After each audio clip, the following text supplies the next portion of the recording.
America great again. What do you want to stop it for? That's what we're doing. They put in a candidate and we beat him badly.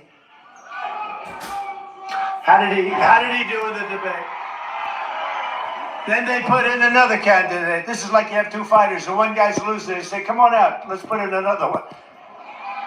So then they put in another candidate, and we're doing very well considering the fact that she has the greatest press. She went from being a totally disrespected person 6 weeks ago. Nobody thought she had a chance. Nobody, and I don't think she can possibly win. If she does, our country's finished. You want another chance. But she was totally disrespected. The most unpopular vice president in the history of our country. And then they decided to get politically correct. We have to put her in. They put her in, and now they're putting her on the covers of Time magazine with an artist sketch. They don't use a picture. They don't use a picture. They use an artist sketch. I want to use that artist. I want to find that artist. I like him very much. But we're going to beat her also, and they may then get a third candidate. Who knows? This is a little bit different than we're supposed to be doing. You're supposed to have a candidate. You know, we spent probably $100 million on beating him. Then we had a very good debate, and we beat him. And they said, well, instead of letting it go, who knows what happens, right? It's the world of politics. They say, we want him out. Joe, you're getting out now, Joe. Well, I don't want to get out. I have 14. You're getting out now, Joe. We can do it the nice way, or we can do it the hard way. And he's getting out. He's getting out. In fact, they're not even giving him a good spot to speak. You know, when he's speaking on Monday, Monday's not that's the worst day. But that's what they do, and it's their own form of, it's just another, I guess relatively, it's a minor form of cheating by comparison to what they really do, right? Everything Kamala Harris touches turns bad. It all turns bad. San Francisco was a great city. Now it's unlivable. California was a great state. Now it's unlivable. She breaks everything just like she broke the border, broke our economy. But soon we are going to fix every single problem Kamala Harris and Joe Biden have created. And we are going to save our country. We are going to save America. We're going to save America. Now, this is a little bit different day because this is we're talking about a thing called the economy. They wanted to do a speech on the economy. A lot of people are very devastated by what's happened with inflation and all of the other things. So we're doing this as a intellectual speech. You're all intellectuals today.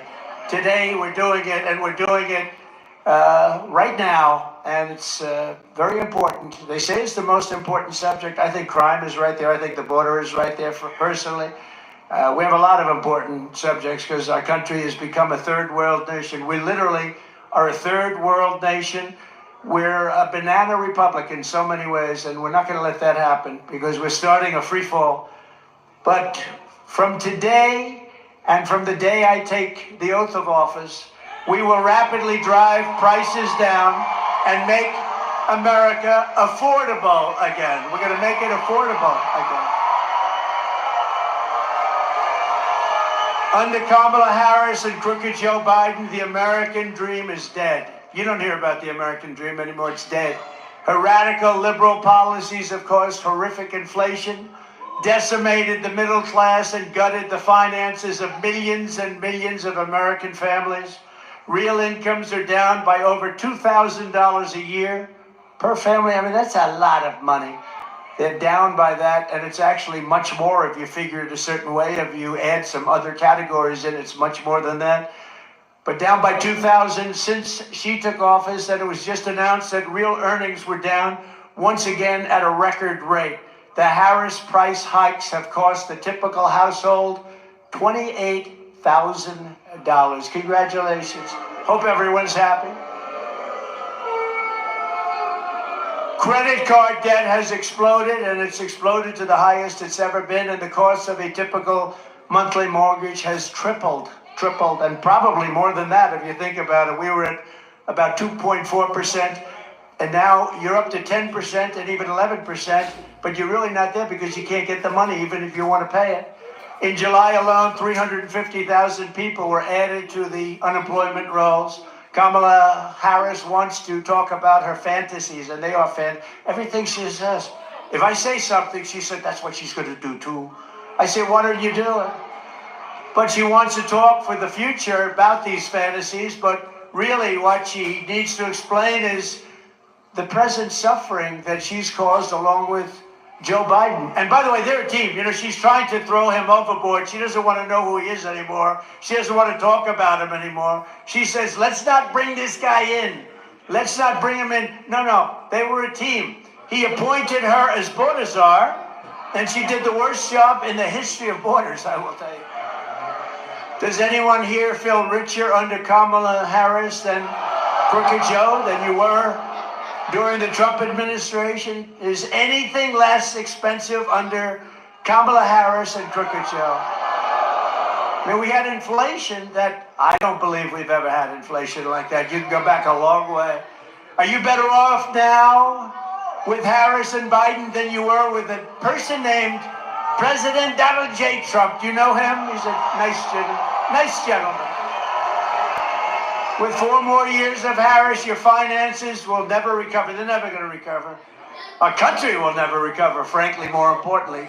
It will be unrecoverable. Vote Trump and your incomes will soar, your savings will grow, young people will be able to afford a home, and we will bring back the American dream bigger, better, and stronger than ever before. Thank you. Thank you. Thank you very much. Thank you. Look at this. We have a lot of front row Joes here. Wow. Hello. What a great group of patriots they are. I don't know. They've gone to, I think, 219 or 220. And this isn't a rally, but this is a different kind of a thing. Today we're going to talk about one subject, and then we'll start going back to the other, because we sort of love that, don't we? But it's an important, they say it's the most important subject. I'm not sure it is, but they say it's the most important. So inflation is the most important, but that's part of economy. Kamala Harris wants to be in charge of the entire U.S. economy, but neither she nor her running mate is the beauty, isn't he?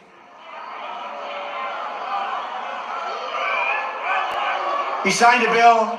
He wants tampons in boys' bathrooms. I don't think so. Tampons.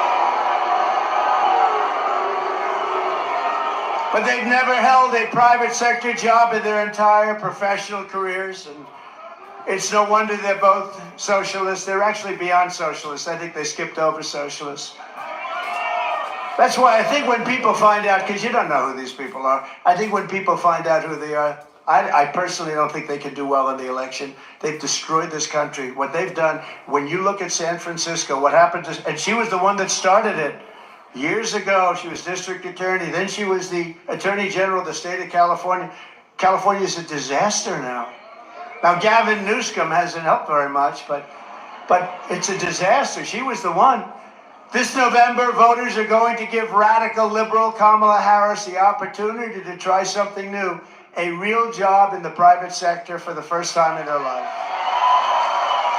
Nice. Kamala has declared that tackling inflation will be a day one priority. Think of it, for her, but day one for Kamala was 3.5 years ago. Why hasn't she done it? You know, I keep saying, she's one of these complainers, you know, like a critic. I remember growing up, I'd see plays on Broadway and I'd go to different things, and you'd always have critics, they criticize, but I'd see, and they were critical, but they never did it themselves, you know? She's a critic, that's all she is. She never did anything. Nothing that she ever did worked. When Kamala lays, and she got lucky with this, she was the first one out. She was 22 people, I guess, I hear. I just asked, I said, that many? A lot of people. She never made it to Iowa, the great state of Iowa. She was the first one out. She had a lack of skill, and people didn't like her, and now she's running for president, and she never got one vote. Think about that. When Kamala lays out her fake economic plan this week, probably will be a copy of my plan, because basically that's what she does. Just remember, she goes to work every morning in the West Wing. Her desk is 10 steps from the Oval Office. She cast the tie-breaking votes that gave us record inflation, and for nearly 4 years, Kamala has crackled as the American economy has burned. What happened to her laugh? I haven't heard that laugh in about a week. That's why they keep her off the stage. That's why she's disappeared. That's the laugh of a crazy person, I will tell you, if you haven't known it. It's a crazy. She's crazy. They told her, don't laugh, don't laugh. No, it's her. No, her laugh is career threatening. They said don't laugh. She hasn't laughed. She doesn't laugh anymore. It's smart, but someday it's going to come out. That's the laugh of a person with some big problems. She says her plan is going to be and bring down prices. She thinks she's going to bring down prices. Then why? Here's a simple little few words. Why didn't you do it, Kamala? Why did you do it? You've been there 3.5 years. Why aren't you doing it now? You can do it right now. I can say that with everything. Why hasn't she secured the border? You know, she was the border czar, right? She was the border czar. It was a big deal. She says now she wasn't the border czar. That's okay. She was in charge of the border. Call it whatever you want. But she was in charge, and it was the worst. This was the worst border in history. There's never been a border in the world like this. Why hasn't she brought back the jobs? Why? She talks about jobs. We're going to come up with a new plan. She's been there for 3.5 years with a man who, frankly, she defrauded the public because she didn't tell you about that man. I exposed him during the debate. Thank you very much. Thank you.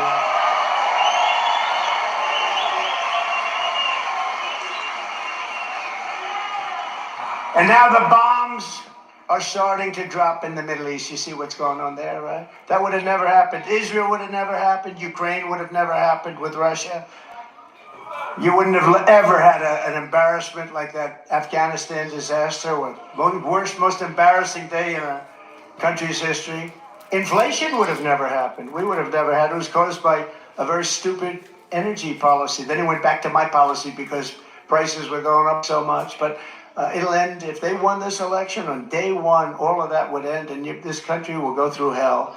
And it can never come back. Once it goes, it's pretty far down already. I'm going to have to work very hard. It's pretty far down. When you let 20 million people come into our country from places unknown and from prisons and from mental institutions and terrorists, Kamala Harris won't end the economic crisis. She will only make it worse. And why hasn't she done it? She talks about it. She's doing a plan. You know, she's going to announce it this week, maybe. She's waiting for me to announce it so she can copy it.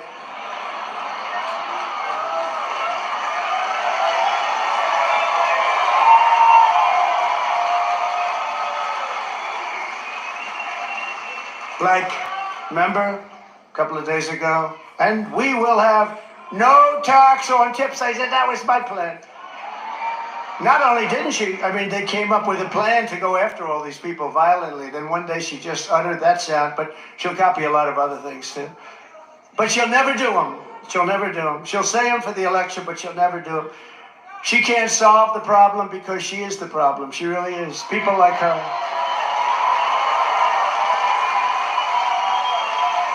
When I left office, I handed Kamala and crooked Joe Biden a surging economy with no inflation.